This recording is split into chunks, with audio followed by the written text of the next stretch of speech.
साथियों, बहुत दिन से एक बात चल रही है कि गुरनाम सिंह पंजाब में चला गया है, हरियाणा को छोड़ के पंजाब में चला गया। तो मैं आपको साफ बता देना चाहता हूं कि 20 तारीख तक पंजाब में चुनाव है। मैं 20 तारीख तक पंजाब में रहूंगा और मैंने कोई पंजाब में कोई कोठी नहीं पाली, कोई मकान नहीं पा लिया, या मैं कोई पंजाब में कोई परमानेंट के लिए नहीं चला गया। चुनाव तक पंजाब में हूं। और दूसरी बात यह है कि जब दूसरे स्टेटों की भी जिम्मेवारी है तो वहां जाना भी पड़ेगा। जब हमारा जो प्रोग्राम है वो पूरे देश में हमने करना है तो पूरे देश के दूसरे स्टेटों में जाना भी पड़ेगा। ये कोई जो अफवाह फैलाई जा रही है कि हरियाणा को छोड़ गया है, मेरा सारा घर बार कारोबार जो भी है वो हरियाणा में ही है और हरियाणा में ही रहूंगा। एक बात तो मैं ये आपको स्पष्ट कर देना चाहता हूँ। दूसरी बात है,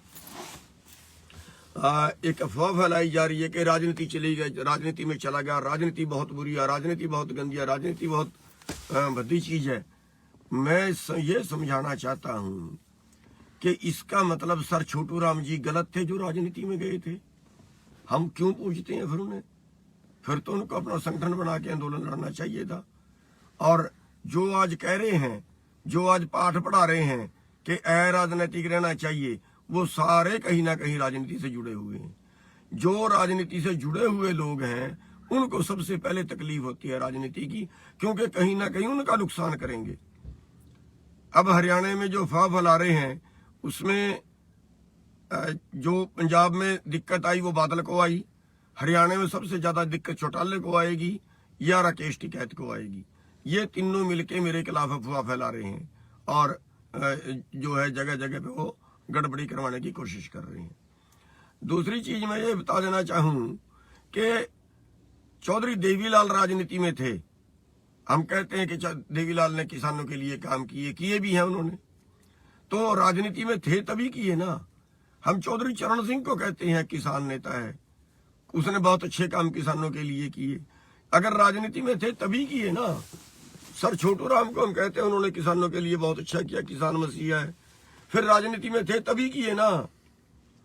गुरु गोबिंद सिंह जी ने, जो उससे भी बड़े ज्ञानी हो गए, गुरु गोबिंद सिंह जी ने कहा है राज बिना ना धर्म चले है, यानी कि धर्म चलाना हो वो भी राजनीति के बिना नहीं चलता। और यहाँ तो हम देश चलाने की बात कर रहे हैं, यहाँ तो हम कानून बदलवाने की बात कर रहे हैं। अरे चाणक्य ने कहा है अगर अच्छे लोग राजनीति से दूर रहेंगे, ये कहते हैं नहीं अच्छे लोगों को राजनीति में नहीं जाना चाहिए। अगर अच्छे लोग राजनीति से दूर रहेंगे तो बुरे लोग तुम्हारे पर राज करेंगे, और वो कर रहे हैं और हम देख रहे हैं। और हम अराजनीतिक रह के मेरे को बताओ क्या बदलवा दिया? क्या आज जो किसान है वो सुखी हो गया? जब हमारी यूनियन नहीं थी तब तो किसान आत्महत्या नहीं करता था, आज कर रहा है, आपके सामने है। तब तो किसान कर्जे में नहीं मरता था, कर्जे में नहीं दबा हुआ था, आज आपके सामने है, दबा हुआ है। नए नए कानून रोज लेके आते हैं। क्या करवा लिया? एक कानून 12.5 महीने बैठ के बदलवाया, और कितने साल बाद ये आंदोलन हुआ, हिसाब लगा लीजिए।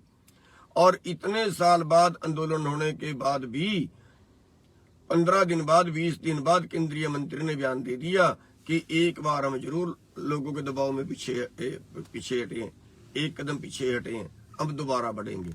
इसका मतलब कानून दोबारा से फिर लाएंगे। गाड़ियां चढ़ा के कुचल दिए गए यूपी के अंदर। क्या कर लिया? हमारी लोगों के ऊपर मुकदमा दर्ज है। इतने बड़े आंदोलन के बाद हमारे लोगों पे मुकदमा दर्ज है, और वो जो जिस मंत्री ने कत्ल करवाया वो बाहर घूम रहा है, वो आज भी मंत्री है।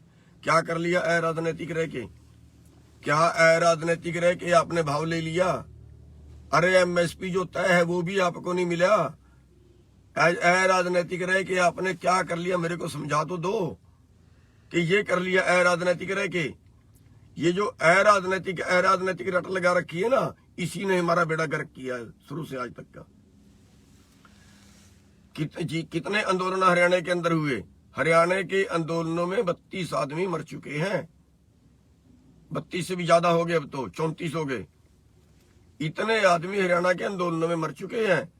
मेरे को बता दो कि कौन सा हमने कितने कानून किसान के पक्ष में बनवा लिए आंदोलनों से।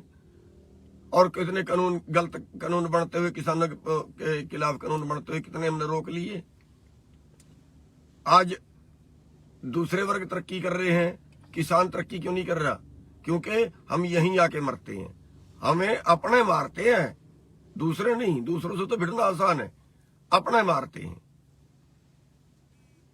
और साथियों, हम ये बता देना चाहते हैं कि चाहे आप, मतलब कौन आपके लिए काम करेगा, मेरे को तो ये भी समझ नहीं आती। अरे हमने 30 साल तो जिंदगी के लगा दिए, अपना कारोबार खराब कर लिया,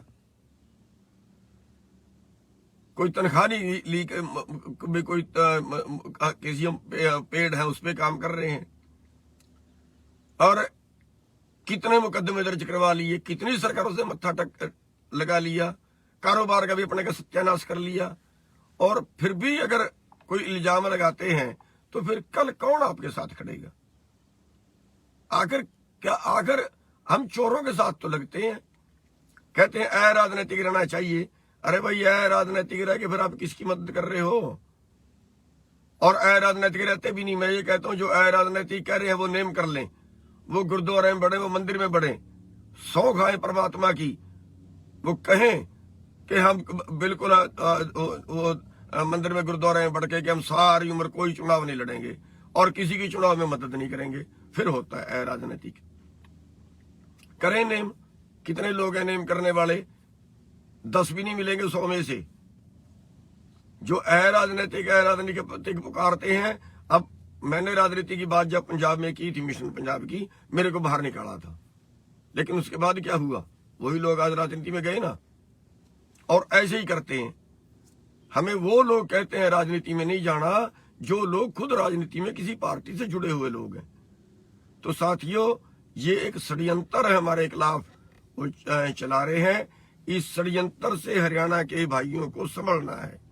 मेरी प्रार्थना है हरियाणा के भाइयों से कि राजनीति में आपको और ज्यादा सक्रिय होना पड़ेगा, तब बचेंगे। पूरे भारत के किसानों को राजनीति में और ज्यादा सक्रिय होना पड़ेगा। अरे जहां कानून बनते हैं वहां तो हम बैठते नहीं, फिर रोते हैं कानून बना दिया हमारे गलत। अरे जब आप वहां बैठोगे नहीं तो आपके खिलाफ ही बनाएंगे, फिर वो अपनी मर्जी से बनाएंगे, फिर रोते क्या हो? वोट तो हम देंगे उन्हीं चोरों को जो हमारे खिलाफ कर रहे हैं। वोट का तो हम अपनी का प्रयोग नहीं करेंगे। अरे आजादी के बाद आपको मिला क्या? एक वोट का अधिकार तो मिला था, और वोट आपकी है। आज पंजाब में 80 लाख वोट है किसानों की। अगर 80 लाख वोट के 59 लाख वोट से सरकार बनी है वहां पिछली सरकार, तो अपनी नहीं बना सकती क्या? उत्तर प्रदेश के अंदर 8.5 करोड़ वोट है किसानों की, पिछली सरकार 3.5 करोड़ वोट से बनी है। अरे वोट के आप मालिक हो, राज में आप हिस्सा नहीं लोगे, फिर यही होगा जो हो रहा है आपके साथ। और अपने को तो ऐसे दुश्मन बनते हैं अपने के, भाई जैसे अपने ने ही सारे पाप कर दिए और दूसरा दूध का दुला हुआ है। अरे जो आपको काटता है, जो आपको खाता है, लगते भी उसी के साथ हुआ। यही बीमारी आपके दिमाग से नहीं निकलती।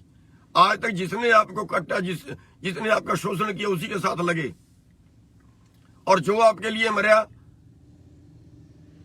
साथियों, बाकी तो सारा कुछ हमने कर लिया, एक सिर कटवाना बाकी है। जरूरत पड़ी, कहीं टाइम आया ना, वो भी कटवाएंगे। बस मैं और इससे ज्यादा आपके लिए कुछ नहीं कह सकता। बाकी जो करना है वो लोग करेंगे, उस कोई जवाब नहीं है मेरे पास। लोगों की नीयत का, लोगों की भावना जो है वो पता नहीं किस तरीके से सोचते हैं, क्या सोचते हैं। गंदा लोग तो कोई आके बकाए, उसके बकाए में 1 मिनट में, गंदे लोग की बकाए में, जो चोर है उनके लिए हम खड़े हो जाते हैं मरने मारने के लिए, और जो आपके लिए करता है उसी के खिलाफ बोलना शुरू कर देते हैं। तो बस इतना सही कहना था कि जो अफवाहें फैलाई जा रही हैं कि पंजाब में चला गया, पंजाब में भाग गया, पता नहीं क्या क्या लोग बकवास काट रहे हैं। मैं यही हूं, हरियाणा में ही हूं, हरियाणा में ही रहूंगा। सबका बहुत बहुत धन्यवाद।